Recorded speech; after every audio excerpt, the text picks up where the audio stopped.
Praise the Lord. प्रभूच्या नावाला धन्यवाद देतो प्रियांनो की प्रभूंनी ही सुंदरशी वेळ दिलेली आहे.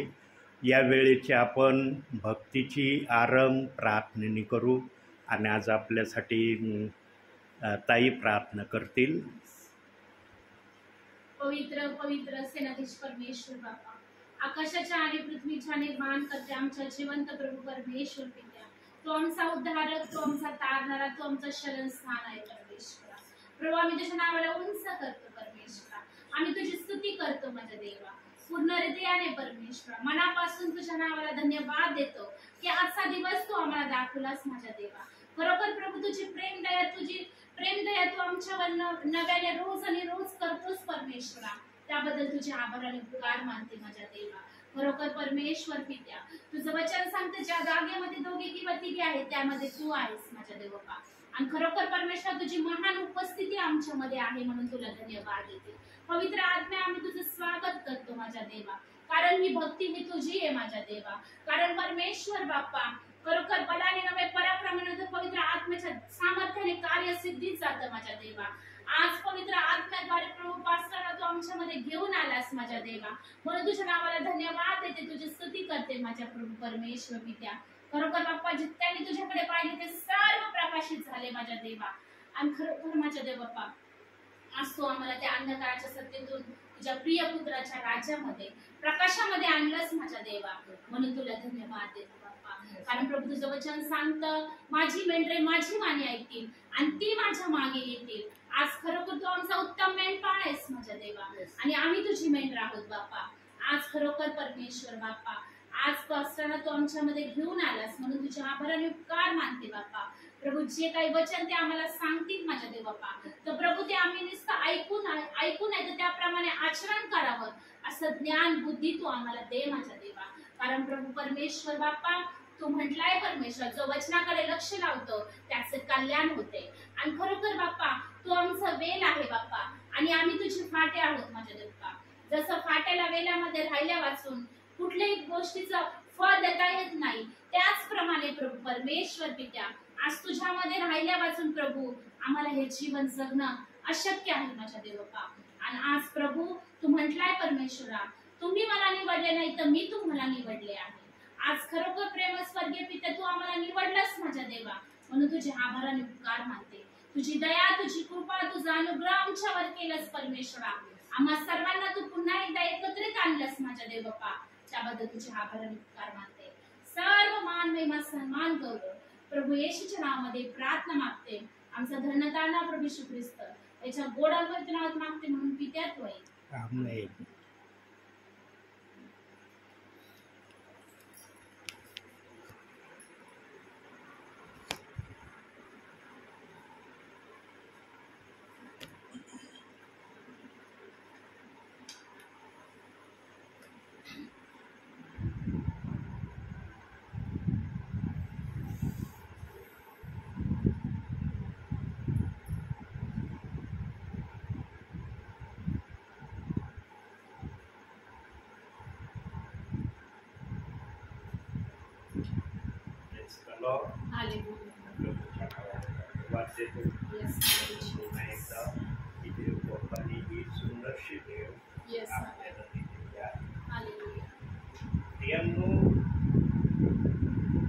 देवाच्या मनामध्ये देवाच्या विचारामध्ये इतक्या गोष्टी देवाच्या मनात आहेत आणि इतके विचार देव बाप्पाजवळ उपलब्ध आहेत की ज्याची कल्पना आम्हाला करणं संभव नाही.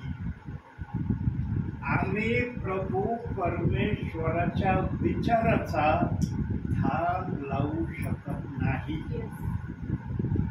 देव बाप्पाच्या मनामध्ये काय काय आहे हे देखील आम्ही समजू शकत नाही, पण देव बाप्पाच्या मनामध्ये जे आहे होतं त्यातल्या काही गोष्टी त्याने बायबलमध्ये आम्हाला दिल्या. सगळ्या गोष्टी बायबलमध्ये त्याने प्रकट केलेल्या नाही आणि तशा प्रकारचे त्याने वचन पण बायबलमध्ये घेतलेले का ठेवले? कारण त्याला मनुष्याला जेवढं आवश्यक वाटलं तेवढं त्याने बायबलमध्ये ठेवण्याचा निर्धार केला. पण जे मनुष्यासाठी इतकं महत्वाचं वाटलं नाही त्या गोष्टी प्रभूने गुपित ठेवलेल्या आहेत. पण त्या गुपित ठेवलेल्या पण काही गोष्टी प्रभूला अंतिम समयामध्ये आपल्या विश्वासणाऱ्यांना सांगणं योग्य वाटतं. म्हणून त्याने कलसे 1:26 वचनामध्ये आपल्या समयामध्ये हा शब्द लिहून ठेवला होता. म्हणजे देव बाप्पाला अंतिम समयामध्ये आपल्या मनामधल्या काही गोष्टी काही ठिकाणी प्रगट करायच्या होत्या. त्या पण सर्व ठिकाणी प्रगट करण्याची त्याची इच्छा नव्हती. काही ठिकाणी, आता ते काही ठिकाण कोणतेही जगाच्या पाठीवर आणि ते ठिकाणांमध्ये कोणते सेवक, कोणती सेविका किंवा कोणते ब्रदर जाऊन त्या गुप्त गोष्टी आत्म्याच्या प्रेरणेने विश्वासणाऱ्यांना कळवतील हे प्रभू शिवाय कोणाला सांगता येणार नाही. प्रियांनो, देव बाप्पाने हे शास्त्र देऊन देखील त्याचं मन भरलं नाही हे थोडक्यात प्रभूला सांगायचंय. की मी हे शास्त्र जे दिलंय ना याने मी पूर्ण समाधानी नाही झालो. जरी मी शास्त्रात काही गोष्टी गुप्त ठेवल्या पण त्या मला सांगण्याची इच्छा आहे. बघा, देव बाप्पाने शास्त्राची रचना कशी केली असेल. जे ठरवलं होतं याच्यात ठेवायचं ते तर त्याने ठेवलंय. पण नंतर त्याच्या मनामध्ये विचार आला असेल की काही गोष्टी मला यामध्ये ऍड करणं गरजेचं होतं, पण आता मी ते करू शकत नाही. कारण मनुष्याकरता माझ्या मनाने जो निर्धार केला की एवढं मनुष्यासाठी पुरे आहे, त्याने मनुष्य संतुष्ट होईल असं त्याला वाटलं. पण काही गोष्टींना मनुष्याला समजून सांगण्यासाठी त्याने गुप्त गोष्टी प्रकट करण्याचंही ठरवलं. आणि या गुप्त गोष्टी सर्व ठिकाणी प्रकट होणार नाही. ज्या ठिकाणी या प्रकट होतील ते प्रियजन देवाच्या नजरेमध्ये त्याच्याप्रमाणे योग्यतेचे प्रियजन असणार. म्हणून आपण आपल्या वचनाकडे येऊया, काढूया आपण वचन. आज नीतिसूत्रातून आज आपण काही वचन पाहणार आहोत. 4था अध्याय काढूया, 7वं वचन.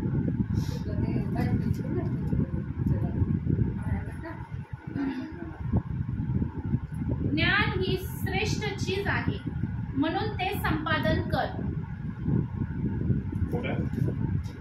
आपली सर्व संपत्ती वेचून सुज्ञता संपादन कर. बघा, ज्ञान ही सर्वात मोठी गोष्ट किंवा चीज आहे. आणि जर या ज्ञानाला प्राप्त करण्यासाठी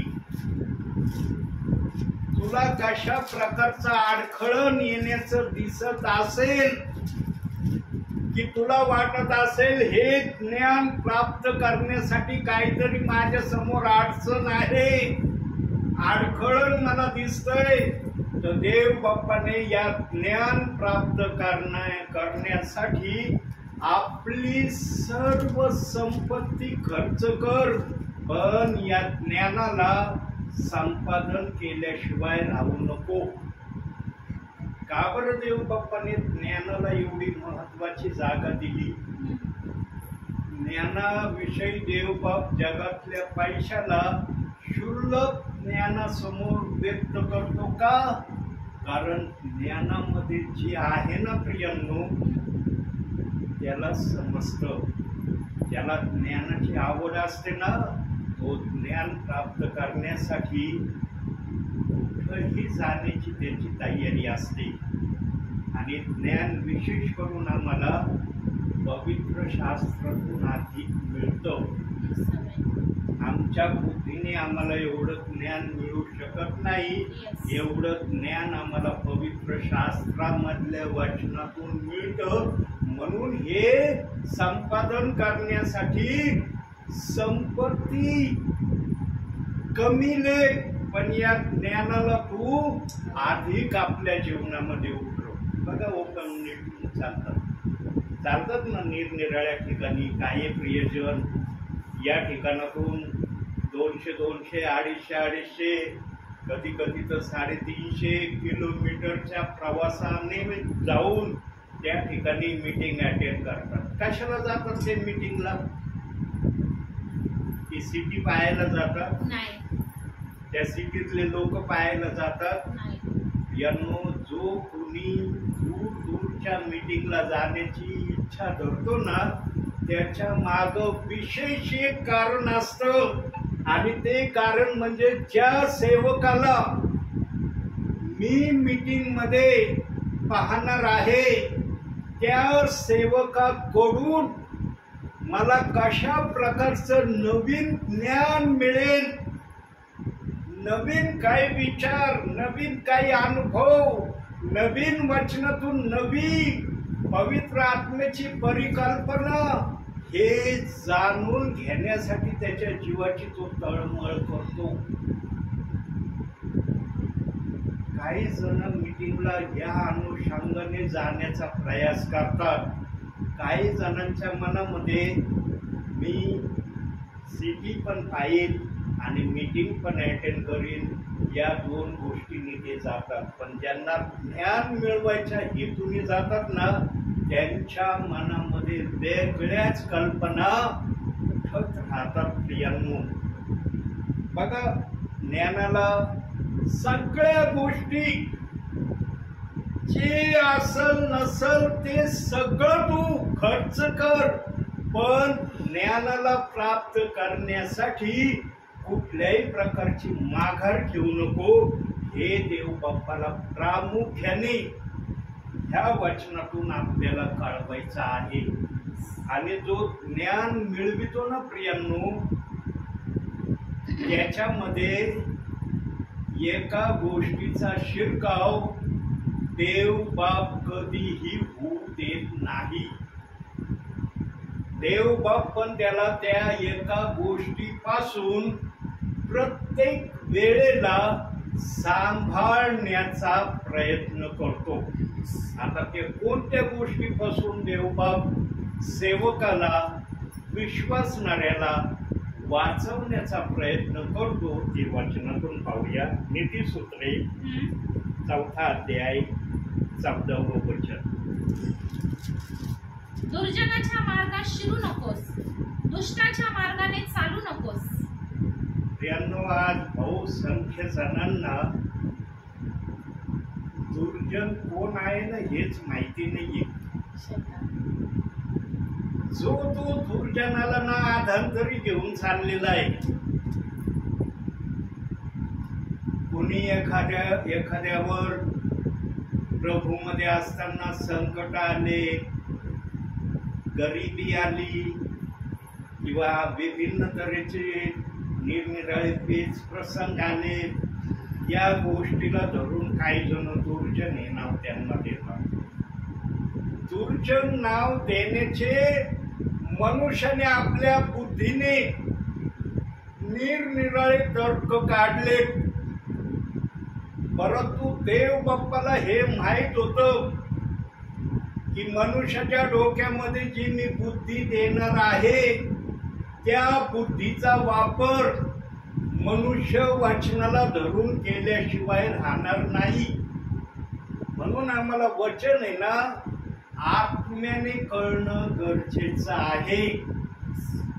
तुमची बुद्धी तुम्हाला वचनाचा खरा अर्थ सांगेलच असं नाही, आणि तुमची बुद्धी तुम्हाला खोटाही अर्थ सांगल असंही नाही. तुम्ही कसं देवाला आपल्या जीवनात घेतलंय, किती देवामध्ये वाढलात, किती देवाचं ज्ञान तुमच्यामध्ये तुम्ही उपलब्ध केलंय, त्यावर हे दुर्जनाचं निष्कर्ष काढणं काही जणांना ठरवता येतो. पण काही जण दुर्जनांचा निष्कर्ष काढण्यामध्ये नेहमी असफल झालेले मला तरी माझ्या भावी जीवनात दिसले. दुर्जन कोण आहे माहिती का? दुर्जनाचा अर्थ देखील देव बाप्पाने वचनामध्ये सांगितलाय, आणि देव बाप्पाने जो अर्थ सांगितलाय तो अर्थ काळ्या दगडावरची पांढरी रेष आहे. त्याला कुणी किंतु परंतु करू शकत नाही, आणि जो त्याला किंतु परंतु करील त्याने समजून घ्यायचं मी किती देवामध्ये आहे आणि पवित्र आत्मा माझ्यामध्ये किती आहे. यांनो, देवबाप कधीही आपल्या विश्वासणाऱ्यांना, आपल्या सेवकाला गलत विचार सांगत नाही. भ्रमामधलं ठेवण्याचं वाक्य देव बाप विश्वासणाऱ्यालाही सांगत नाही आणि सेवकालाही सांगत नाही. तर बघूया आता दुर्जन या शब्दाचा अर्थ प्रथम बघू. काढूया स्तोत्र संहिता 54 पहिलं वचन. स्तोत्र संहिता 54 पहिलं वचन.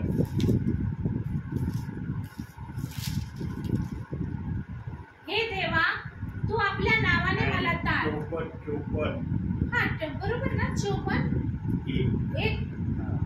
हे देवा, तू आपल्या नावाने मला तार, आपल्या सामर्थ्याने माझा न्याय कर.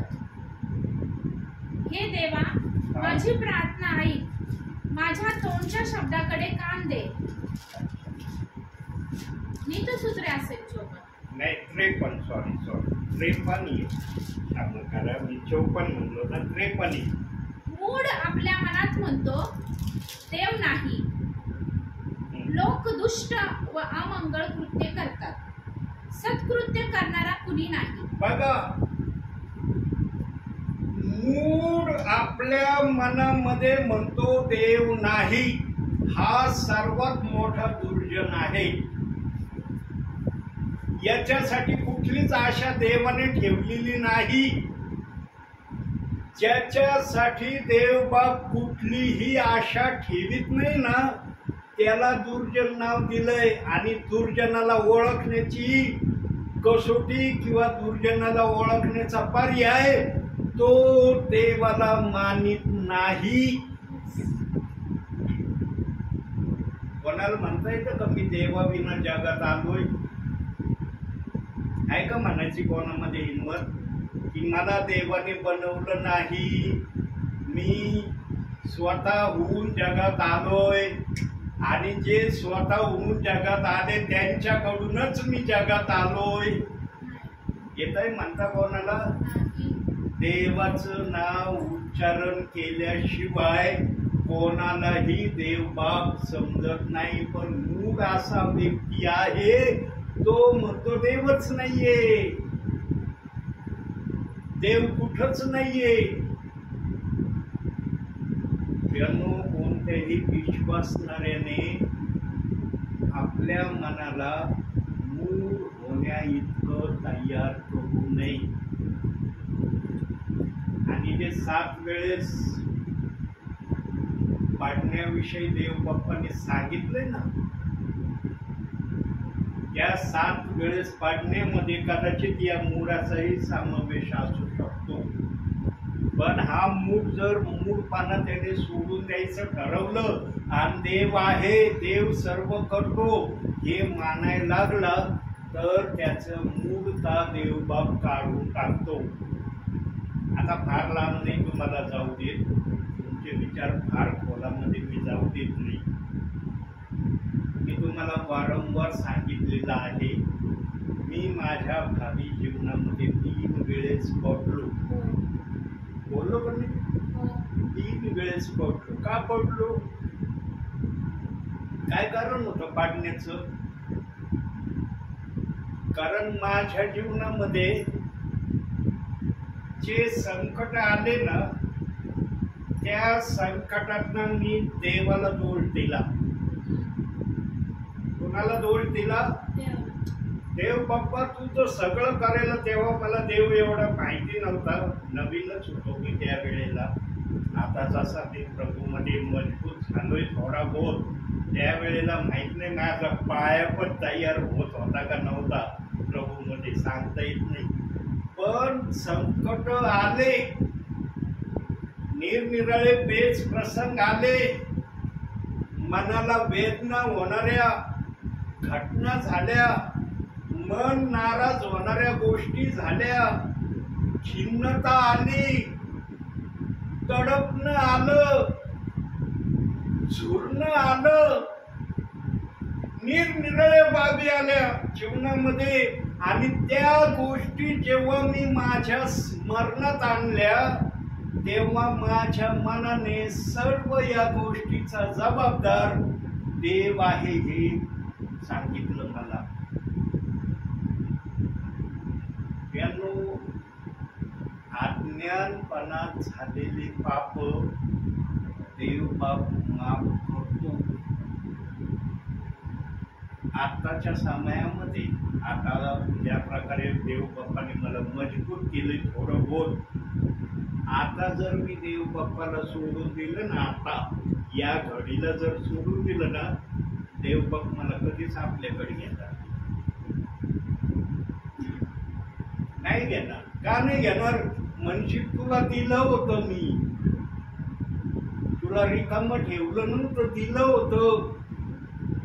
आणि तुला एक गोष्ट मी सांगितली पण होती देत असताना की या गोष्टीला तू सदैव लक्षात ठेव. जसा श्वास घेणं मनुष्याला गरजेचं आहे तसं या एका गोष्टीला तू सदैव लक्षामध्ये ठेवावं हे मी तुला निश्चितार्थानं सांगितलं. इतकं उघड सांगून पण तू जर मला सोडून देण्याची तयारी दाखवतो तर तुझ्या करिता माझ्या जवळ आता कुठलीही जागा नाही. तेव्हा आम्हाला देव प्राप्त झाल्यावर, देवाचा आम्ही सर्व प्रकारचा अनुभव घेतल्यावर, देव बाप्पाने आम्हाला खबरदारीचे इशारे दिल्यावरही आम्ही देव बाप्पाला सोडल्यावर मग त्याला पण तर नाराज, त्याचं मन नाराज होतं का नाही?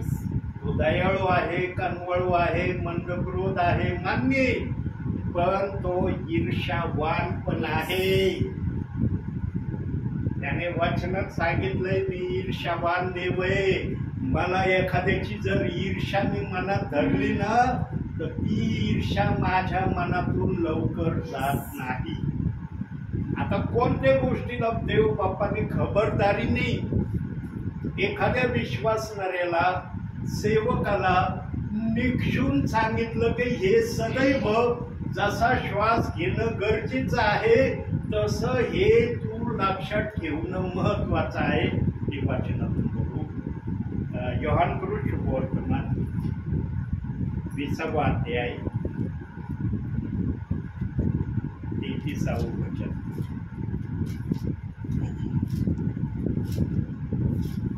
योहान शुभवर्तमान 20वा अध्याय 33वे वचन. योहान 20वा अध्याय किती वचन? 33. अध्याय 20वा. मास्टर 33 वचन नाही से 20वे अध्याय नाही तर 16:33 बघा. 16:33. 16:33 आहे. माझ्या ठाई तुम्हाला शांती मिळावी म्हणून मी तुम्हाला ह्या गोष्टी सांगितल्या आहेत. जगात तुम्हाला क्लेश होतील तरी धीर धरा, मी जगाला जिंकले आहे.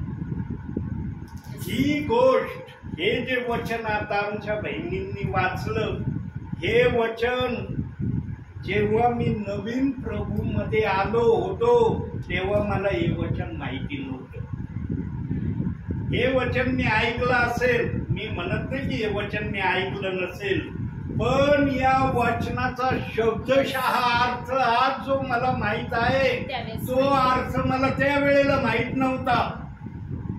त्यावेळेस कदाचित ते वाचनात माझ्या गेलं पण असेल. मी असं नाही म्हणत की मी वाचन केलं नसेल, कारण मी बायबल वाचणारा होतो आणि हे नवीन करारामधलं वचन आहे म्हटल्यावर माझ्याजवळ सुरुवातीला नवीन करारच होता. मी हे वाचन वाचलं असेल, पण या वचनाचा अर्थ काय आहे हे मला त्यावेळेला पवित्र आत्म्याने समजावून सांगितलं नव्हतं. माझ्या बुद्धीने काय या वचनाचा अर्थ त्या समयात घेतला असेल, आता मला ते सांगता पण येणार नाही काय अर्थ मी या वचनाचा घेतला असेल. पण आज पवित्र आत्म्याने या वचनाचा अर्थ जो मला सांगितलाय तो श्वासाप्रमाणे जपून ठेवायला सांगितलाय. श्वास नसला तर तू जगू शकत नाही. तसं हे माझं वचन तुझ्यामध्ये कायम असू दे. तुझ्यावर याच्यापेक्षा मोठे संकट येणारच नाही. सांगा, जे वचन वाचलं त्याच्यापेक्षा मोठे संकट येतील का आमच्यावर? नाही. कोणतेच संकट नाही. आणि सैतानाने जर यदा कदाचित आमच्या जीवनात त्याच्यापेक्षा मोठे संकट आणण्याचं ठरवलं तर देव बाप सैतानाच्या इच्छा पूर्ण नाही होऊ द्या. सैतानाला म्हणशील, माझे लेकरं मी समजून सांगितलंय कोणते संकट तुझ्यावर येणार आहेत. माझ्या लेकराला माहिती नव्हतं, मी वाचनातून कळवलंय कोणते संकट येऊ शकतात. तू त्याच्या पुढचे संकट जर आणायचा प्रयत्न करशील, ते संकट मी माझ्या विश्वासणाऱ्यावर जाऊ देणार नाही. आणि जेव्हा देवबाप आमचं रक्षण करण्याचं ठरवतो ना, तेव्हा सैतान आणि सैतानाची सेना कधी देवाच्या पुढचा विचार करण्याचा प्रयत्न पण करत नाही. कारण तो पण देवाच्या हातूनच घडलेला आहे का नाही? आज तो देवापासून दूर झालेला आहे हे मान्य, पण एकेकाळी तो देवाजवळ होता. पण त्याला देवाजवळ राहणं टिकवता आलं नाही. ही त्याची दुर्भाग्य आहे त्याचं. आम्हाला दुर्भाग्य म्हणता येत नाही, कारण आम्ही देवाच्या आत्मेमध्ये सतत राहण्याची इच्छा ठेवतो. पण एखादा जर देवा ही पुढच्या विचाराचा असला, त्याला देवाने मूठ नाव दिले. याच्या मनामध्ये कधी देवाविषयी आदर येणार नाही, चांगल्या भावना येणार नाही, चांगले विचार येणार नाही, चांगल्या कृती येणार नाही. याच्या मनामध्ये नेहमी देवाला राग येणाऱ्या गोष्टी हा करण्याचा प्रयत्न करतो. का? कारण तो म्हणतो देव नाही जगात. आम्हाला येतं का म्हणतात? आम्ही म्हणू शकतो का देवाच्या उपस्थितीमध्ये की देव नाही म्हणून? हे आहे प्रियांनो दुर्जन प्रामुख्याने या गोष्टीने ओळखला जावा. आणि मग खाली काय म्हटलं, त्या दुष्टाच्या म्हणजे या दुर्जनाच्या कोणत्याही गोष्टीला तू आपल्या जीवनामध्ये घेऊ नको किंवा त्याची संगतही ठेवू नको. म्हणतात ना, वान तर गुण लागतो, आहे का नाही? जरी वान नाही पण त्याचा एखादा गुण तर येतो आपल्यामध्ये. सैतान इतका धूर्त प्राणी आहे, इतकी धूर्तता सैतानामध्ये आहे की त्याने बायबल मधल्या एका वचनाला काढून नेण्याची भीती त्याला वाटली नाही. देवाच्या अनमोल खजिन्यामध्ये हात घालून एक वचन काढून नेण्याची त्याला भीती वाटली नाही. भीती कुणाला वाटत नाही माहिती का? जो घाबरत नाही ना तो भीती बाळगत नाही. जो भीती बाळगतो, घाबरतो ना, तो कधी हिंमत करणार नाही. बरं का? ही परिवाराची पण परिस्थिती अशी आहे आणि ही देवाच्या नजरेमधली पण परिस्थिती अशीच आहे.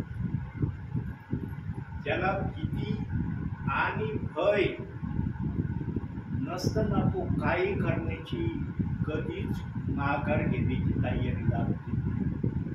म्हणून आमच्यामध्ये दुर्जन हा शब्द आम्ही आमच्या भावी जीवनामध्ये केवळ एका गोष्टीने आमच्या जीवनामध्ये येऊ शकत नाही. केवळ एक कोणतं? आम्ही जर प्रति दिवशी बायबल वाचणारे असलो तर दुर्जन हा शब्द आमच्यापासून पूर्वेपासून पश्चिम जितकी दूर आहे ना, इतका देव बाप्पाने आमच्यापासून हा शब्द घेतलेला आहे. म्हणून देव म्हणतो बायबल वाचा. प्रत्येक सेवकाने, प्रत्येक संदेशाने, प्रत्येकाला उपदेश काय केलेला आहे? देवाचं वचन माना, देवाच्या आज्ञा पाळा, देवाच्या सांगण्याप्रमाणे चाला. याच्याशिवाय बायबल दुसरं काही शिकवतंय का? दुसऱ्या गोष्टी आहेत त्या सैतानाविषयी कशा आहेत त्या पण देव बाप्पांनी सांगितल्या. कारण सैतानाचं जर आम्हाला काहीच कळवलं नसतं, आम्हाला कळलं असतं का सैतान कसा आहे, सैतानाचं स्वरूप काय आहे, सैतान कसे रंग बदलणार आहे, कसा दिव्य दूताचं सोंग घेणार आहे, कळलं असतं का आम्हाला? काही गोष्टी देव बाप्पाने आम्हाला सैतानाच्या समजू पण दिल्या का? कारण आम्ही देवामध्ये जास्तीत जास्त बलवान असावं, खंबीर असावं, दृढ उभं राहणारं असावं, म्हणून सैतानाच्या थोड्याशा गोष्टी आम्हाला समजू दिल्या. पण या सैतानाने देवाच्या अनमोल खजिन्यामध्ये हात घालायला घाबरलेला नाही. आज काही जणांना माहिती नाही बरं का. हा आवाज माझा ज्यांच्या कानापर्यंत पोहोचणार आहे ना, काही जण म्हणतात अरे बापरे, हे सेवक आता बायबल मध्ये सैतानाने हात घातलं याचं पण सांगायला लागले. आणि त्याचा पुरावा आहे. देवबाप विचारातून आणि वचनातून दोन्ही सांगायची इच्छा ठेवतो. देवबाप पण बोलतो ना, तर आधंतरी बोलत नाही. मनुष्याला मान्यच करावं लागेल. मनुष्याने कितीही या गोष्टीपासून पळवाट काढण्याचा प्रयत्न केला ना, एक ना एक दिवशी त्याला मान्यच करावं लागेल. मी स्वतः मानित नव्हतो. मी म्हणायचो देव बाप्पाचं एवढं पवित्र शास्त्र आहे आणि सैतान याच्यात हात घालून एक वचन कसं काय लिहू शकतो? सैतान याच्यात हात घालेपर्यंत देवबाप काय करत होता? बघा एक शब्द बघू आपण. स्तोत्र संहिता 121 4 वचन अधिक समजण्यासाठी. 121 4 वचन. तुझ्याकडे वंश, परमेश्वराचे वंश व परमेश्वराच्या नामाचे उपासकारम करावयाचा चढून जातात. 121:4. 121:4. हो. पहा, इस्रायलाच्या रक्षकाला झोप लागत नाही व तो डुलकी घेत नाही. तुम्ही स्तोत्र संहिता 4 आणि 122 वाचू राहिले. 4 121:4 वाचा परत. बोट ठेवलं 121 वर आणि वचन दाखवते 122 मधलं. पहा, इस्रायलच्या रक्षकाला झोप लागत नाही व तो डुलकीही घेत नाही. पहा, इस्रायलाच्या रक्षकाला झोप लागत नाही, तो डुलकी घेत नाही. आता सैतानाने जर बायबल मध्ये हात घालीत होता तेव्हा इस्रायलाच्या रक्षकाला झोप लागत नाही, तो डुलकी घेत नाही. मग देव बाप्पाने ह्या सैतानाच्या हाताला का बघितलं नाही? वचन काढत असताना का हात रोखला नाही सैतानाचा देव बाप्पाने? प्रियांनो, सैतानाने पण आकलेने वचन बायबल मधून काढलंय. आकलेने काढलंय त्यांनी, पण असं तसं नाही काढलं. त्याला पण जाणीव होती मी कशामध्ये हात घालायला चाललेलो आहे. त्याच्यात हात घालणं मला कसं संभव होईल हे त्यांनी ठरवलं. कसं त्याने आखलेने वचन काढलं माहिती का? मनुष्याच्या मनामध्ये पिता पुत्र पवित्र आत्म्याचे 3 विभाग त्यांनी उभे करायला सांगितले. 3 गोष्टी मानायला लावल्या. पिता एक देव आहे, पुत्र 2 देव आहे, पवित्र आत्मा 3 आहे. म्हणजे 3 देव, 3 मिळून एक बनतात. नाव येशू ख्रिस्त दिलं, पण ते एक नाव नाही दिलं. बायबल काय सांगतं बघूया आपण.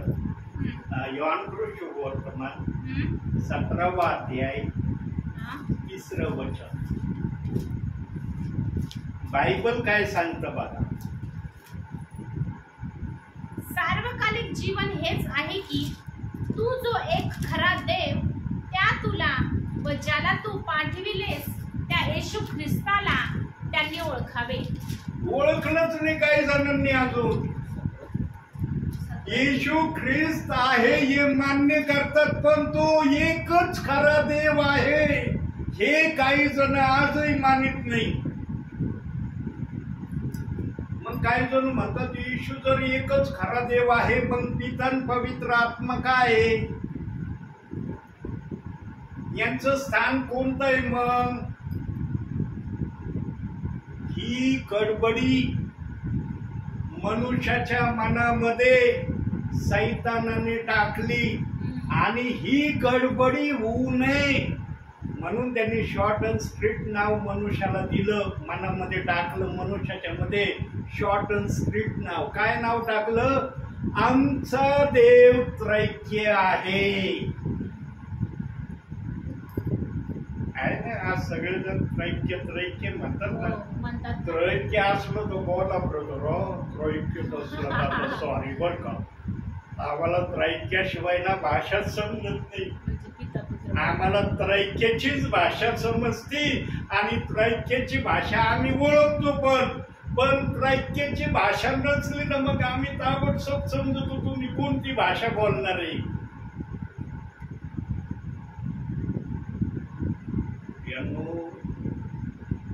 जो पण व्यक्ती देवाच्या नावात येतो ना तो देवामध्ये पूर्ण येतो.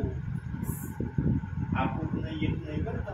आणि देव पण एखाद्याला आपल्या नावात घेतो ना तर पूर्णच घेतो, अपूर्ण घेत नाही. पण आता त्या पूर्णतेमध्ये राहायचं का अपूर्णतेमध्ये चालायचं हे मनुष्याच्या हातात आहे. म्हणून एदेन बागेपासून एकच अधिकार दिलाय ना मनुष्याला, काय करायचं काय नाही करायचं हे तुझ्यावर आहे. याला मी सक्ती करणार नाही. आज प्रेषितांची कृत्य 2रा अध्याय 38वे वचन मानणाऱ्यांना बहुसंख्य विश्वासणारे असे गृहीत धरून चाललेले आहेत की हे पित्याला पवित्र आत्म्याला न मानणारे लोक आहेत. हे फक्त येशू येशू करणारे आहेत. आम्ही येशू ख्रिस्त या नावाला उंच करण्याचा सतत प्रयत्न करतो. कसा करतो? वचनातून दाखवतो. 2 वचन त्यासाठी पाहू आपण. प्रेषितांची कृत्य 16वा अध्याय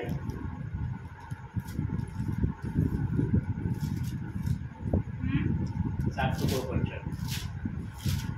आणि मोसियापर्यंत आल्यावर बेथुनियास जाण्याचा त्यांनी प्रयत्न केला, परंतु येशूच्या आत्म्याने त्यांना जाऊ दिले नाही. मग ते बस कोणाच्या आत्म्याने जाऊ दिले? येशूच्या आत्म्याने जाऊ दिले नाही. आता 2रं वचन. मला बरोबर 2 वचन लागतील. आता आता दुसरं वचन योहान शुभवर्तमान 14वा अध्याय हा. वचन 10वं वचन. मी पित्यामध्ये व पिता माझ्यामध्ये आहे असा विश्वास तू धरत नाहीस काय? ज्या गोष्टी मी तुम्हाला सांगतो त्या मी आपल्या मनाच्या सांगत नाही. माझ्यामध्ये राहणारा पिता स्वतःची कार्य करतो. मी पित्यामध्ये व पिता माझ्यामध्ये आहे हे माझे तुम्ही खरे माना, नाहीतर माझ्या कृत्यामुळे तरी माझे खरे माना. तरी माझे खरे माना.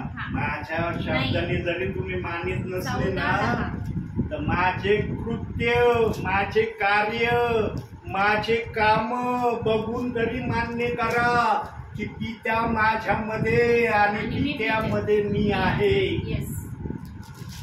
आता सांगा, ज्याच्यामध्ये पिता आणि पुत्र आहे आणि पवित्र आत्म्याचं तर वचन पहिलं दाखवलं. येस.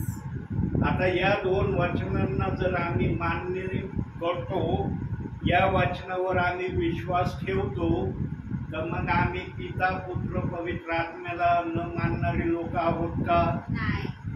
मानणारे आहोत ना. मानणारे आहेत. परंतु मी मागील संदेशात एका सांगितलं ना, एखाद्याचं नाव जर लांडगा पडलं ना, लांडगाच पडतो. ते लांडगा नाव सहसा जातच नाही. कारण त्याला जे टोपण नाव मिळालेलं असतं ना, ते टोपण नाव कधीच मनुष्य आपल्या मनातून घालवायची तयारी करत नाही. तो व्यक्ती त्याप्रमाणे वागत जरी असला तरी त्याला लांडगच नाव आहे. ती म्हणच लागून गेली त्याला, हे लांडगे आहे. आणि मग अशा तऱ्हेचे वचन दाखवले जातात. मग ते शुभवर्तमानामध्ये एक, त्याच्यानंतर योहानामध्ये हे शुभवर्तमानामध्ये याचे पुराव्याचे वचन ठेवलेत, प्रेषितांच्या कृत्यामध्ये ठेवलेत. मग ज्या सेवकाचा, ज्या ब्रदरांचा, ज्या सिस्टरांचा जेवढा अभ्यास बायबलमध्ये झालेला आहे, ज्यांना देव बाप्पाने या वचनाचे अर्थ समजावून सांगितलेले, मग त्या वचनाचे अर्थ घेऊन प्रेषित 2:38 वचनवाल्यांना नाराज करायचं, खिन्न करायचं, निराश करायचं कार्य आत्ताच्या समयापर्यंत चाललंय काही ठिकाणी. यांनो, बायबलच्या आतमध्ये स्पष्ट शब्दात सांगितलंय. कसं सांगितलंय? स्पष्ट शब्दात सांगितलंय. काय सांगितलंय? आत्मा आत्म्याच्या विरोधात जाणार नाही. येस. आता या बायबलचा आत्मा आपल्याच वचनाच्या विरोधात जाईल का? नाही. आता मत्ते 28:19 हे वचन जर बायबल मध्ये आहे, तर प्रेषितांची कृत्य 2 अध्याय 38 वचन पण बायबल मध्येच आहे ना, का बाहेर आहे? बायबलच्या आतमध्येच आहे ना. का मुखपृष्ठावर लिहिलंय का प्रेषित 2:38 वचन आणि मत्ते 28:19 वचन आतमध्ये? असं आहे काय त्या वचनाचं? योग्य तऱ्हेचं शिक्षण, योग्य तऱ्हेचं मार्गदर्शन विश्वासणाऱ्यांना सेवकांनी दिलं नाही, म्हणून विश्वासणारे गोंधळले. आणि ज्या सेवकांपर्यंत हे शिक्षण आलं, त्या सेवकांना पण ज्यांनी शिक्षण दिलं, त्यांना पण या वचनाचं शिक्षण नव्हतं, म्हणून त्यांनी बिनधास्त सांगून मोकळे झाले. आणि ते म्हणले, आम्ही जे सांगतो ते तुम्ही विश्वासणाऱ्यांना सांगा. मग ते आज चाललंय.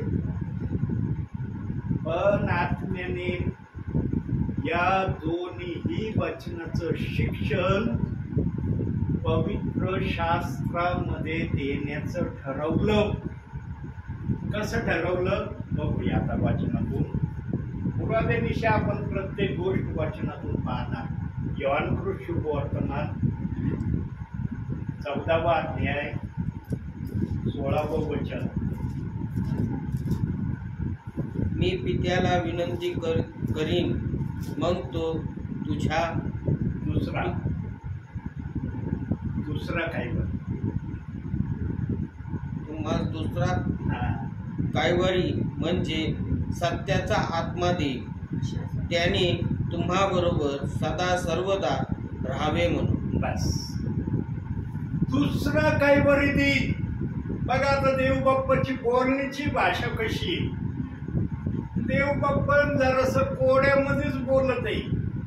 देवबाप्पन असं सुटसुटीत आणि सरळ सांगत नाही. काय बोलतोय वचनात? दुसरा कायवरी देईल. दुसरा कधी येतो प्रियांनो? पहिला आला तर दुसरा येतो. पहिला जर नाही आला तर दुसरा येऊ शकतो का? आता दुसरा कायवरी हा शब्द येशूने का वापरला? कारण पहिला कायवरी स्वतः येशू ख्रिस्त होता. म्हणून येशू ख्रिस्ताने सांगितलं, जाऊन तुम्ही संपूर्ण सृष्टीला सुवार्तेची घोषणा करा, त्यास पित्याच्या, पुत्राच्या व पवित्र आत्म्याच्या नावाने बप्तिस्मा द्या. सांगितलं का नाही? हे वचन येशू ख्रिस्ताने, हे वचन हा तो पहिला कायवरी होता. आणि तो सांगणारा कोण होता? येशू ख्रिस्त होता.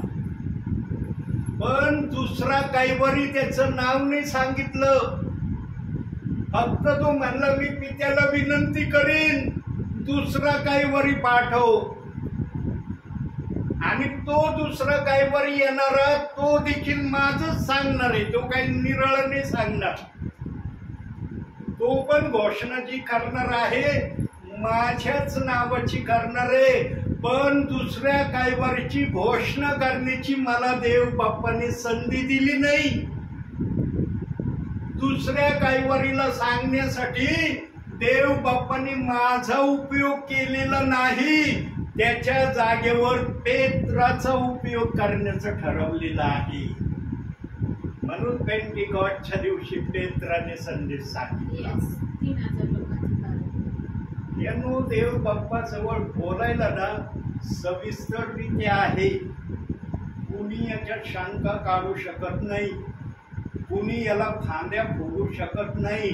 आणि जो कुणी सरळ वचन सरळरित्या समजत नाही, मग समजून घ्यायचं. जो ऐकणार आहे त्याने समजायचं याचा विश्वास कसा आहे.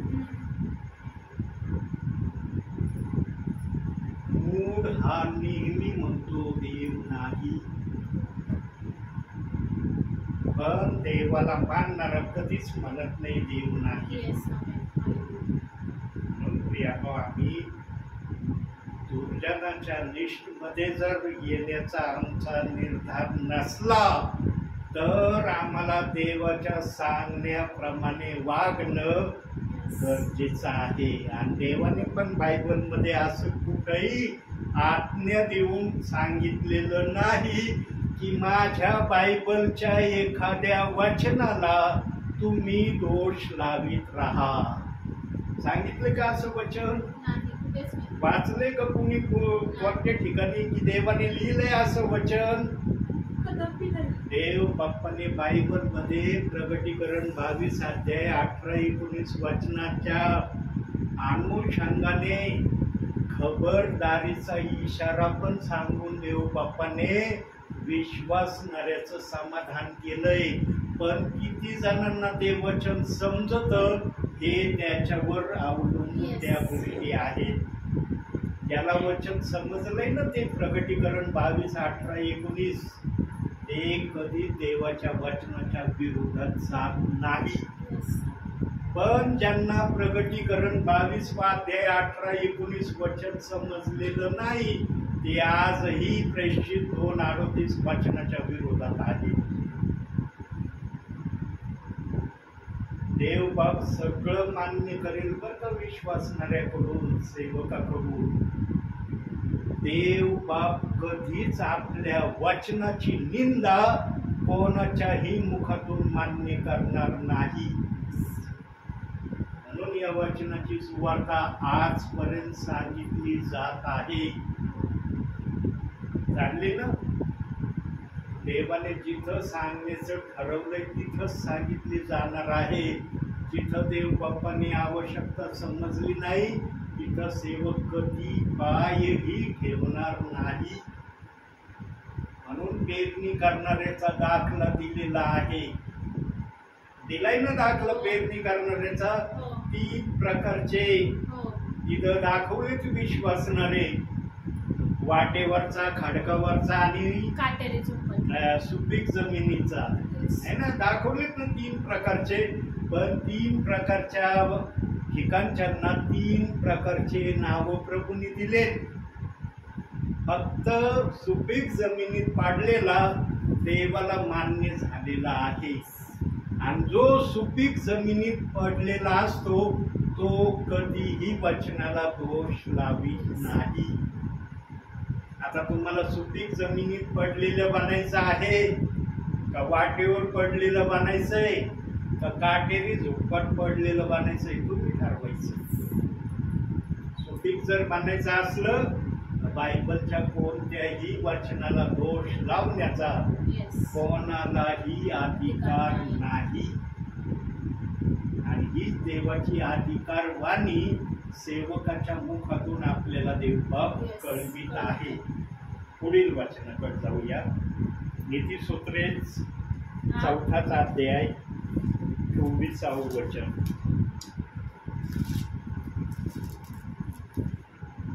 तू उद्दामपणाचे भाषण करण्याचे सोडून दे, कुटील वाणीपासून फार दूर राहा. जो कोणी 4:24. आता ध्यान देऊन ऐक बरं का देवबापाचा शब्द, कारण मी कोणाच्या प्रेरणेने वचन बोलत आहे, पवित्र आत्म्याच्या बुद्धीने सांगत आहे का मी? नाही. जर आत्म्याच्या प्रेरणेने सांगत आहे आणि आत्म्याचं वचन जर आलंय की तू उद्दामपणाचं भाषण करण्याचं सोडून दे. येस उद्दामपणाचं भाषण देव बाप्पाच्या नजरेमध्ये कोणासाठी आहे हे पण तर कळणं गरजेचं आहे ना. जे विश्वासणारे नाही त्यांच्यासाठी. विश्वासणारे न ठेवणारे त्यांच्यासाठी. आणखी बस तेवढ्यांसाठीच आहे का उद्दामपणाचं भाषण? नाही. अजून कोणासाठी? दुष्ट दुर्जन तर पाहिलं ना आपण. दुर्जन देवालाच मानित नाही तो वचन कधी वाचणार आहे? नाही नाही.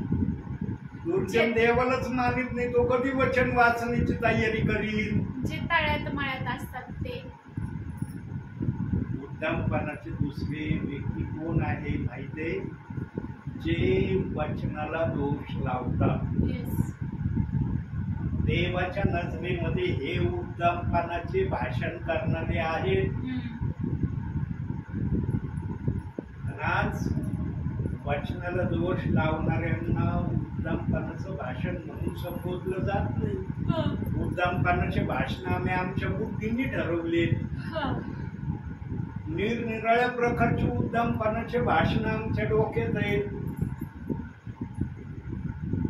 एखादा व्यक्ती आमच्याशी नीट नसला बोलत तर तिथून उद्दामपणाच्या भाषणाचे आम्ही कधी कधी अर्थ लावायला सुरुवात करतो. उद्दामपणाचं भाषण देवाच्या नजरेमध्ये हेच आहे की जे वचनाला दोष लावतात ते देवाच्या नजरेमध्ये उद्दामपणाचं भाषण करणारे आहेत. आता बघा देवाला आम्ही मंताळू म्हणतो, कानवळू म्हणतो, मंदक्रोध म्हणतो का नाही? आणि देवबाप ईर्ष्यावान ह्या शब्द त्यांनी का ठेवला? तो जर एवढा कानवळू, ममताळू, दयाळू आहे, मग त्याला ईर्ष्यावान हा शब्द स्वतःला लावून घेण्याचं का त्यांनी ठरवलं? आणि जे देवामध्ये ईर्ष्यावानपणाचा गुण आहे ना, तोच गुण आमच्यामध्ये पण आहे. असं नाही की हा ईर्ष्यापणाचा गुण फक्त देवामध्ये ना, आम्ही लय धुतलेल्या तांदळासारखे आमच्या जवळ अजिबात हा गुण नाहीये. आमच्यामध्ये तर ईर्ष्यावानपणाचा गुण देवापेक्षा पण कधी कधी अधिक असू शकतो. देव तरी रीतीने ईर्ष्यावान हा शब्द वापरत असल, पण आम्ही तर अयोग्य रीतीने ईर्ष्यावान हा शब्द आमच्या जीवनात वापरीत असतो.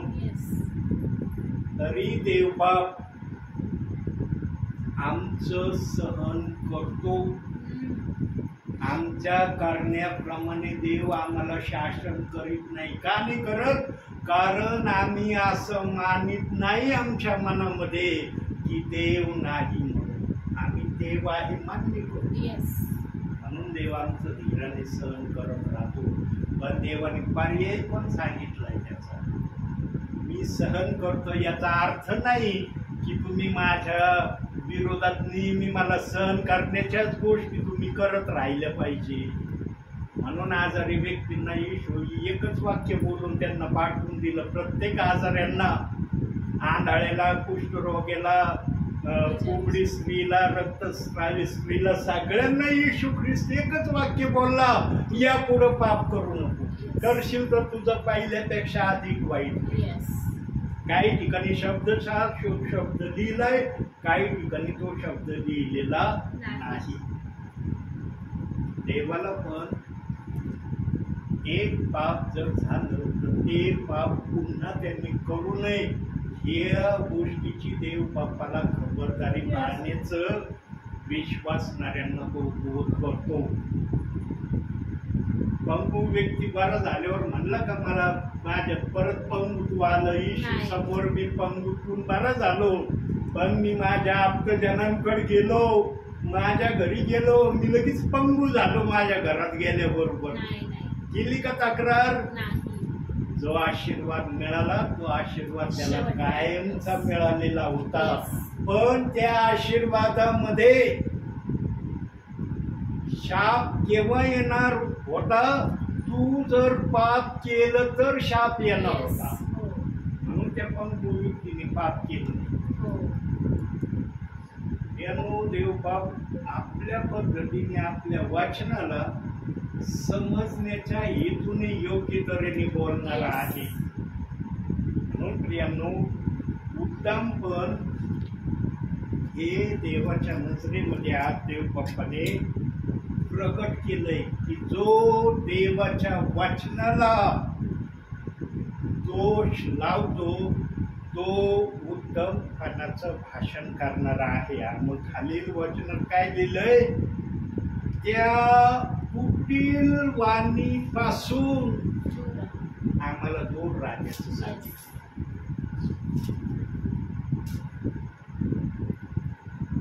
आणि आज उलट गणित चाललंय जगात. उलट गणित चाललंय. कसं? जे प्रेषित 2:38 वचनाला मानते ना, त्या वचनाला मानणाऱ्या पासून प्रेषित मत्ते 28:19-20 वचनवाले दूर राहायचा प्रयत्न करतात. चाललंय ना आज. प्रेषित 2:38 वचनाला मानणाऱ्यांचे किती जण आज सोबती आहे? सांग बरं, किती सोबती आहे? काय काय नाव देऊन त्यांनी प्रेषित 2:38 वचनवाल्याला कृती केलंय. ओनली जीसस आहे, खोटा संदेश आहे, नरकात जाणारा, हे तर प्रभू 3 वाक्य आहेतच आहेत. आणखी काही काही वाक्य वापरतात. काही जण वापरतात का नाही? देवाने दिली का अनुमती असं बोलण्याची? दिली नाही. आज जर हे वाक्य चालले तर मग ते वाक्य देवाच्या नजरेमध्ये कसे असतील? उत्तमपणाचेच आहेत ना. का चांगले वाक्य? देवबाप्पाने लिहिलंय का त्या वचनाच्या पुढे हे ओनली जीससचं वचन आहे, हे खोट्या संदेशाचं वचन आहे, हे वचन सांगणारा नरकात जाणारा आहे आणि ऐकणारा पण नरकात जाणार आहे? लिहिलंय का असं? हे शब्द कुठून आले? हे मनुष्याने आणले ना आपल्या विचाराने. कारण ते वचन आम्हाला मानायचं नाही म्हणून त्याला काहीतरी ब्लेम लावणं गरजेचं आहे ना. म्हणजे लोक मानतील, अरे खरंच हे वचन असं आहे बाबा, नको या वचनाला मानायला. काहीतरी त्याला टोपण ब्लेम देणं गरजेचं आहे ना. तेव्हाच त्या वचनाची निंदा चालली ना. त्याला टोपण नाव नसतं तर झाले असते का त्या वचनाची निंदा? इतका मोठा ब्लेम मनुष्याने जगात आणला तरी देवाच्या आत्म्याने हे वचन जगामध्ये आजही ठेवलंय आणि आजही या वचनाची घोषणा चालली. एक लक्षात ठेवा प्रियांनो, मनुष्य कधीही देवाच्या पुढं जाऊ शकत नाही. आणि मनुष्याने देवाच्या पुढं जायचा प्रयत्न केला ना, देवाला माहिती त्याला योग्य धारेवर कसं आणायचं. म्हणून आमचा ते कर्तव्य काय आम्ही लक्षात ठेवलं पाहिजे माहिती का, मी देवाचा गुलाम आहे, देव माझा गुलाम नाही, हे लक्षात ठेवलं पाहिजे. आणि जो म्हणतो ना मी देवाचा गुलाम आहे, तो कधीच बायबलच्या कोणत्याही वचनाला दोष लावित नाही. ही आहे त्याची खरी ओळख. आता तुम्ही सध्या वचन ऐकत आहात आहे ना, आता तुम्हाला कसं बनायचं हे तुम्ही ठरवायचं. तुम्हाला पूर्ण अधिकार आहे दोष लावायचा किंवा नाही लावायचा त्या वचनाला. आता जर देवाचा आत्मा वचनाला दोष लावण्याविषयी सांगत नाही, तर तुमचं आद्य कर्तव्य काय असलं पाहिजे की आम्ही पण देवाच्या वचनाला दोष लावित नाही. पण आज जगामध्ये चाललंय का असं सर्व ठिकाणी. म्हणून देवाची सुवार्ता आजपर्यंत या वचनाची देवाचे सेवक आपल्यापर्यंत सांगत आहेत. पुढील वचनाकडे जाऊ. नीतिसूत्रे 14वा अध्याय 4था अध्याय 13वं वचन. तू शिक्षण दृढ धरून ठेव, सोडू नकोस, ते जवळ राख, कारण ते तुझे जीवन आहे. देवाच्या वचनाला दोष लावणे हे तुझं शिक्षण नाही. देवाच्या वचनाला दोष न लावणे हे तुझं शिक्षण असू दे. इथं तेच सांगितलंय, तू शिक्षण दृढ धरून राहा, सोडू नकोस. बायबलचा आत्मा आम्हाला वचनाला दोष लावायची आज्ञा देतोय का? नाही. मग आम्ही जर दोष लावतो वचनाला तर आम्ही काय करतो? मग आम्ही जर वचनाला दोष लावतो तर आम्ही काय करतो? मग या वचनाप्रमाणे आम्ही वागतो का देवाच्या नजरेसमोर? म्हणून देवबाप म्हणला, जे तुला चांगलं शिक्षण मिळालंय ते दृढ धरून राहा. नुसतं धरूनच राहा नाही तर त्याला कधी सोडू पण नको. जोपर्यंत तू या पृथ्वीवर असशील तोपर्यंत या शिक्षणाला सोडू नको, धरूनच राहा. पण ज्यांना शिक्षणच मिळालं नाही ते काय करतील लोक? सांगा. ज्यांना शिक्षणच मिळालं नाही ते काय करतील? म्हणून तुम्ही धन्य आहात का नाही तुम्हाला शिक्षण मिळतंय? प्रियांनो, देवबाप पण आपल्या विश्वासणाऱ्याला चांगला मानना, ताजा मानना देऊन करणारा आहे. बघा, मोशेच्या काळामध्ये मानना येत होता, येत होता ना. लिहिलंय ना निर्गमाच्या पुस्तकामध्ये की मानना यायचा, परंतु त्या मान्याला पवित्रता देव बापाने किती दिवसापर्यंत ठेवली होती? एकच दिवसाची त्या मान्याला पवित्रता होती. दुसऱ्या दिवशी तो मान्ना खलास व्हायचा, खराब व्हायचा. आणि मोशेने सांगितलं होतं इस्रायली लोकांना, एक दिवसाचा मान्ना फक्त तुम्ही आपल्या जवळ साठवून ठेवा. त्यांनी नाही ऐकलं. पण इस्रायली लोकांना लय हावरे, नको उद्या जर मान्य नाही आलं तर काय करायचं? मग आज जमा केलेलं काम मला येईन आम्हाला. अशा अनुषंगाने अनेक इस्रायली लोकांनी एक दिवसाच्या मान्याऐवजी किती किती दिवसाचा मानना त्यांनी जमा केला. पण देवाने पण एक दिवसाचाच मानना चांगला ठेवला, बाकीचा मानना खराब करून टाकला. ही गोष्ट काय शिकवते आम्हाला माहिती का? आम्ही नेहमी देवाचं ऐकणारे असलं पाहिजे. देव सांगतो ना एक दिवसाचा घे, एकच दिवसाचा घ्यायचा. दुसऱ्या दिवसाची चिंता करू नका, दुसऱ्या दिवसाची चिंता प्रभू करेल. मग त्याच्या 6व्या अध्यायात सांगितलं चिंता करू चिंता करू नको, आयुष्याची गोडी वाढवा. आयुष्याची दोरी इतकं वाढवता चिंता करून कोणाला यानो देवबाप जे पण सांगतो ते आमच्या हितासाठी सांगत असतो. पण आमची कमजोरी ही आहे की आम्ही ते चांगल्या प्रकारे समजून घेण्याची तयारी दाखवित नाही, म्हणून आम्ही वाचनामध्ये जास्त बलवान दृढ होत नाही. देवाचा आत्मा सर्वांना एक समान वचन देतो.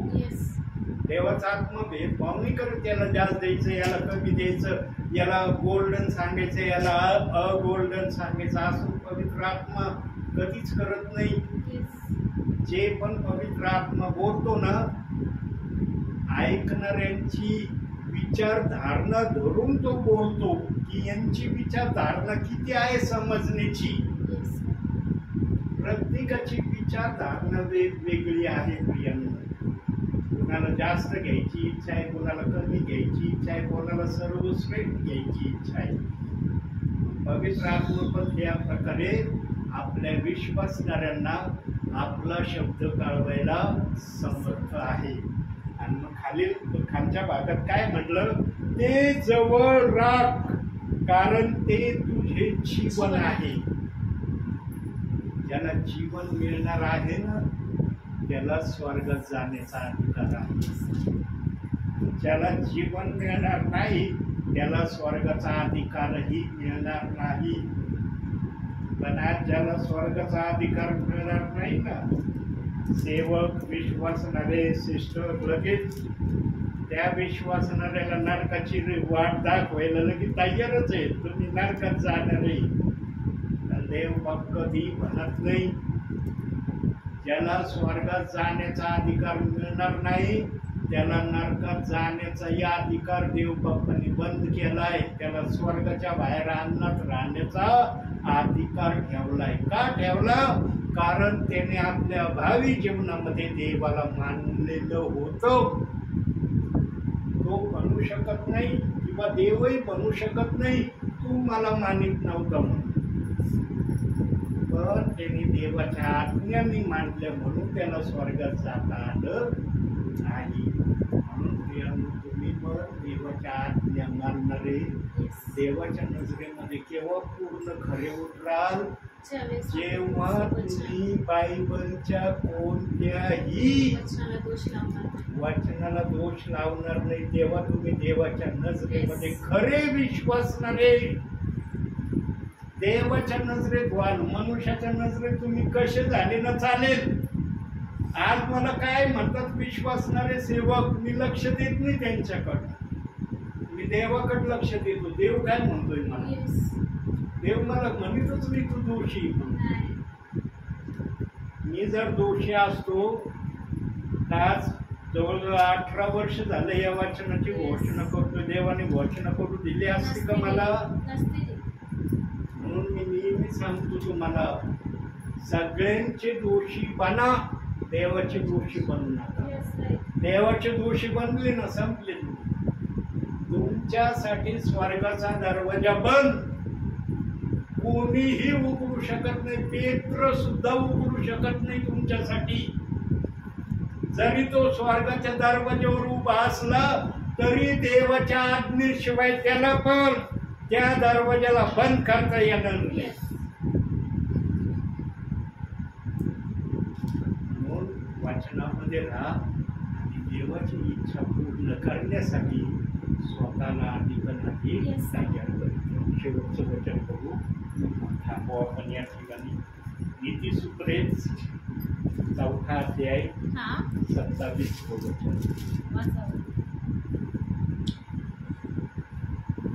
तू डावी उजवीकडे वळू नको, दुष्कर्मातून आपले पाऊल का. तू डावी उजवीकडे वळू नको. आता काही जणांना ही डावी उजवी पण कळत नाही बरं का. फार प्रॉब्लेम आहे माणसासमोर. बघा देवबाप आपल्या जिने चुने वचनांना कसं आपल्या विश्वासणाऱ्यांना कळवित आहे. डावी उजवीकडं वळू नको म्हणजे काय? देवाच्या भाषेमध्ये जर सांगायचं झालं डावी उजवी म्हणजे काय, बायबल मधल्या कोणत्याही वचनाला काढू नको आणि त्याच्यात भर घालू नको. तुला घालायचा अधिकार नाही, तुला काढायचा अधिकार नाही. आहे तसं मान्य करायचं तर तू डावी उजवीकडनं जाणार आहे. तू जर माझ्या सांगण्याप्रमाणे नाही केलं मग तू डावी उजवीकडे जाणार आहे. म्हणून प्रगटीकरण 22:18-19 वचन ठेवलंय प्रभूने. जीवनामध्ये डावी उजवीकडे वळणाऱ्या व्यक्तीने आपल्या भावी जीवनाला सुधरवण्याची तयारी करावी. म्हणून अंतिम समाजाचे सेवक सेविका ब्रदर सेवेला जात आहेत ना आत्म्याच्या प्रेरणेने. गोल्डन शब्दाचा संदेश या 3 विभागामध्ये सेवा करणाऱ्यांच्या मुखातून निघतात शब्द. उगत जायचं म्हणून जायचं, बोलायचं म्हणून बोलायचं असा संदेश नाहीये. गोल्डन भाषा ऐकायला मिळत आहे त्यांना. पण धन्य ते प्रियजन आहेत की ज्यांच्या परिवारामध्ये देव बाप अशा 3 प्रकारामधल्या एका सेवकाला तिथं वचन शेअर करायला पाठविले. अंतिम सभायामध्ये बुद्धीने सेवा करायला देवबाप शक्यतो कुणाला जाऊ देणार नाही. अधिक जर बोलायचं झालं, बुद्धीची सेवा अंतिम समयामध्ये देवबाप होऊ देणार नाही. फक्त आत्म्याची सेवा होईल. का होईल? कारण शेवटचा समय आहे, लास्ट आणि फायनल समय आहे. तोला मोलाची घटिका आहे. सांगा आता मी वचन शेअर करतोय ना, देवबाप असा विचार करीन अरे माझं दर्शित वचन शेअर करतोय नको आता यायला. नाही, माझ्या सेवकाचं वचन झालं ना, प्रार्थना झाली ना, मग मी येईन न्यायला. करील का देवबाप असा विचार? देवबाप कोणत्याही समयाला येणार आहे. वचनात त्यांनी 1-2 ठिकाणी सांगितलंय, जेव्हा मनुष्याचा पुत्र येण्यासाठी विलंब लागणार आहे असं जेव्हा तुम्हाला वाटेल त्याच घटकेला मनुष्याचा पुत्र आपल्या प्रियजनांना घेऊन जाण्यासाठी येईल. मग त्या वेळेला कुणी संदेश सांगत असले तरी येईल, कुणी जिथं म्हणत असले तरी येईल, कुणी प्रार्थना करत असले तरी येईल. तो काही अशा 3 प्रकारची प्रभूची सेवा करणाऱ्याची सेवा झाल्यावर मग येईल असं लिहिलंय का वचनात? मुळेच लिहिलेलं नाही. मग काय म्हणलं खालच्या चरणात? दुष्कर्मातून आपले पाऊल काढ. जर तू वचनाला दोष देणारा असशील तर वचनाला दोष देण्यापासून स्वतःला आवरण्याचा प्रयत्न कर. हे आहे दुष्कर्मातून बाहेर काढण्याचा देवाच्या नजरेमध्ये खरा अर्थ. पण आम्ही ना शारीरिक जीवनाच्या दुष्कर्माचाच अधिक विचार करतो, आत्मिक दुष्कर्माचा आम्ही विचारच करत नाही. शारीरिक दुष्कर्मालाच आम्ही जास्त करून वचनामध्ये समजण्याचा प्रयत्न करतो आणि शारीरिक जीवनावरच एखादा विश्वासणारा सेवक म्हणतो हे देवाच्या आशीर्वादित आहेत किंवा नाही. ज्याच्याजवळ देवाचं वचन आहे ना प्रियांनो, त्याच्याजवळ शारीरिक जरी काही नसलं ना तरी तो सर्वात मोठा धनवान आहे. कारण त्याच्याजवळ देवाचं वचन आहे. म्हणून देव म्हणला पृथ्वीवर संपत्ती साठवू नका, वर स्वर्गात साठवा. म्हणला का नाही? कशासाठी म्हणला? याच्यासाठी म्हणला तुमच्या जवळ देवाचं वचन असणं महत्वाचं आहे. तीच तुमची खरी सर्वात मोठी संपत्ती आहे. त्या संपत्तीपेक्षा मोठी संपत्ती कोणतीच नाही. मग एखाद्याला जर शारीरिक संपत्ती नसली म्हणतो धनवान नाही का? ज्याच्याजवळ वचन आहे पण शारीरिक संपत्ती नाही तो धनवान नाही का? मग सगळ्यात मोठा धनी आहे ना देवाच्या नजरेत. पण आज वर्तमान काळामध्ये तशी परिस्थिती आहे का सर्व ठिकाणी? नाही. आज पहिलं पाहिलं जातं अरे यांची शारीरिक परिस्थिती कशी? अरे खूप चांगली बर का. शारीरिक परिस्थिती चांगली असली ना मग आत्मिक परिस्थिती नसली तरी अरे फार चांगले लोक आहेत बर का. वचन नसलं तरी चांगले. आणि एखाद्या जवळ वचन आहे पण शारीरिक स्थिती त्याची व्यवस्थित नाही होत. काय नाही यांच्याजवळ. उगाच आले म्हणून आले ते देवामध्ये. ही आजची परिस्थिती आहे. बरोबर आहे. म्हणून देवबाप म्हणला मी सांगतो त्याप्रमाणे तुम्ही चालणारे बा. दुष्कर्मातून बाहेर निघा. कोणाविषयी? जे वचनाला दोष लावणारे त्यांना दुष्कर्मातून बाहेर निघण्याचा बोध करतोय प्रभू. बाकी दुसरा कोणता बोध नाही करत. आम्ही शारीरिक दुष्कर्माचा जास्त विचार करतो. अरे काय काय करतो वाईट काम, काय काय वाईट काम. मग ते सगळे वाईट काम दुष्कर्म आहे त्याची. आणि वचन नसलं मानित ते काय? मग वचन मानित नसलं ते काय? ते काही नाही, चलून जात. एखादं वचन नाही मानलं तर काय बिघडतं हो. एक वचन नाही मानलं तर पुढं आम्ही काय बायबल न मानणारे होतो का? एखाद्या वचनात सोडून दिलं काय? देवबाप पण म्हणतो जाऊ द्या नाही मानित मला मान्य म्हणतो का? असं देवबाप लिहिलंय का वचनात? पण आज काही जण म्हणतात नाही आम्ही एकच वचनाला नाही मानलं. देव पण आमच्यावर खुश आहे, आमच्यावर नाराज नाही. देवबाप म्हणतो नाही मानित ना बरं आहे नाही मानित मला मान्य. अशा विचाराने चालले आणि अशा विचारावादी मला बोलले ब्रदर आम्ही प्रेषित 2:38 वचन नाही ना मानित. देवबाप आमच्यावर नाराज नाहीये, फार खुश आहे आमच्यावर. खुश आहे म्हणून तर बघा ना आम्हाला किती आशीर्वाद दिले. लगेच आशीर्वाद हे बघा ना आशीर्वाद आमचे. आम्ही वचनाला नाही मानित तरी बघा ना हे आशीर्वाद. हे कुठून आले? देवाने दिले म्हणून आले ना. आम्ही जर वाचनाला दोषी असतो देवाने दिला असतं का आम्हाला? मला बोलले कित्येक परिवार बाहेर गावी. पण त्यावेळेला माझी एक कमजोरी होती. नवीन वचन शेअर करीत होतो म्हणून मला बोलता आलं नाही. आणि मग मी खेद करीत रस्त्यात जायचो. प्रभूला म्हणायचो प्रभू एकच वाक्य बोलले, मी सेवक असून ऐकून गप बसलो, काहीच उत्तर देता आलं नाही मला. का माझ्याशी असं वागतो प्रभू? त्यावेळेला मला हे समजून आलं नाही की देव बाप मला अनुभवात वाढवित आहे. कसे कसे विश्वासणारे तुला मी भेटविणार आहे आणि त्यांच्या मुखातले जे शब्द तू ऐकशील ते तुझे अनुभव आहेत.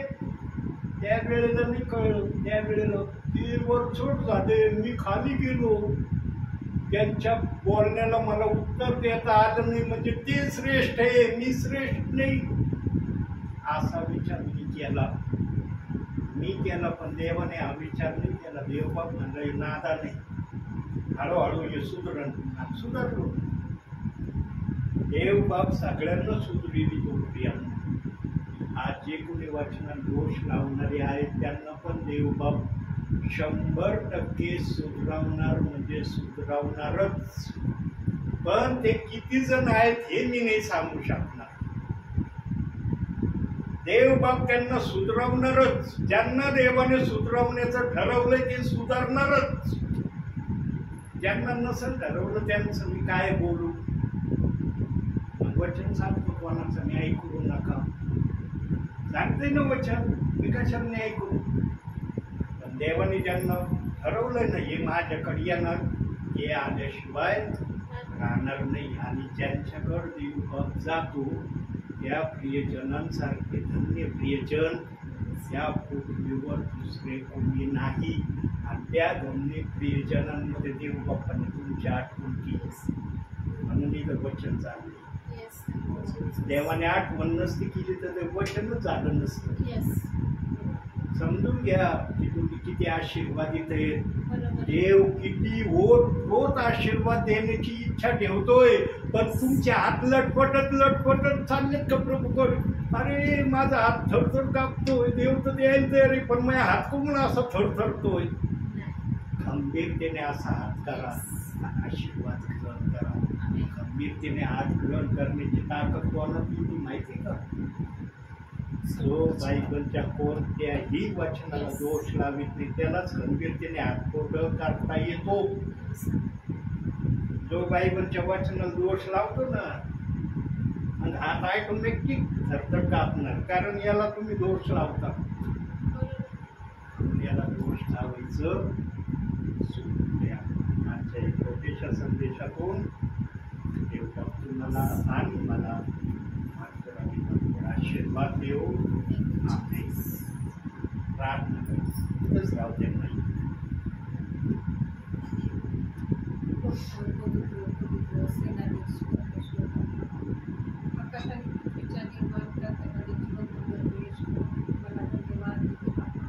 अब्राहम इसाक याकूबच्या देवाला धन्यवाद.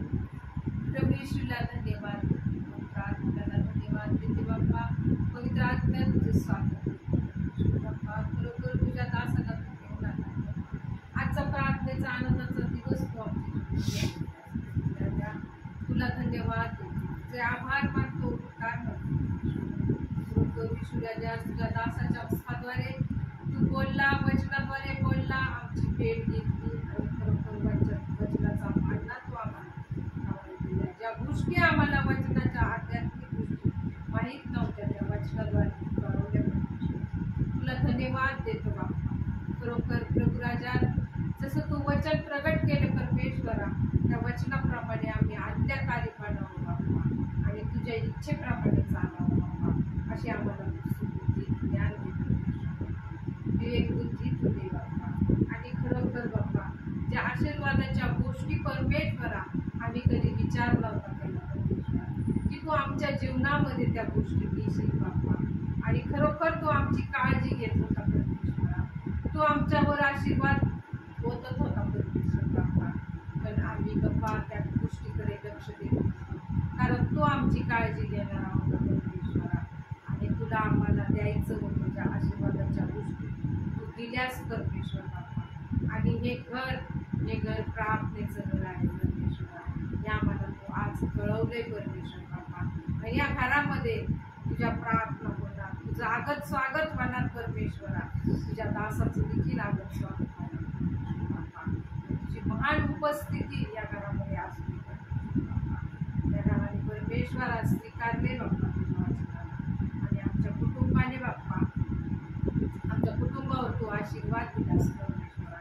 धन्यवाद परमेश्वरा. असेच आशीर्वाद बाप्पा आम्ही देखील त्या वचनाला बिलगून बाप्पा ते शेवटपर्यंत टिकून राहावं, त्यासाठी परमेश्वर आम्हाला तयार कर बाप्पा. आणि खरोखर बाप्पा, या लहान लेकरांवर, या घरातील प्रत्येकावर तुझा आशीर्वाद असतो. सर्व शक्तिमान पिता परमेश्वर बाप्पा, राष्ट्राचं येणं आशीर्वादित केलं, तसं जाणं आशीर्वादित केलं. त्यांना कारणारा प्रवेश त्याच्या गोडाने हे आमच्या स्वर्गीय, तुझे नाव पवित्र मानले. तुझे राज्य जसे स्वर्गात तसे पृथ्वी. तुझ्याच इच्छेप्रमाणे आमची दररोजची भाकर आज तू आम्हाला, आणि जसे आम्ही आमची ऋणे आम्हाला सोडली आहे तसेच तो आमची ऋणे आम्हाला सोड. आणि आम्हाला परीक्षित आहे पण वाईटापासून सोड, कारण की राज्य, सामर्थ्य आणि गौरव ही सर्व काळ तुझीच आहे. आमेन. प्रभू येशू रक्त की जय. प्रभू येशू रक्त की जय. प्रभू येशूच्याच रक्ताचा जय जयकार.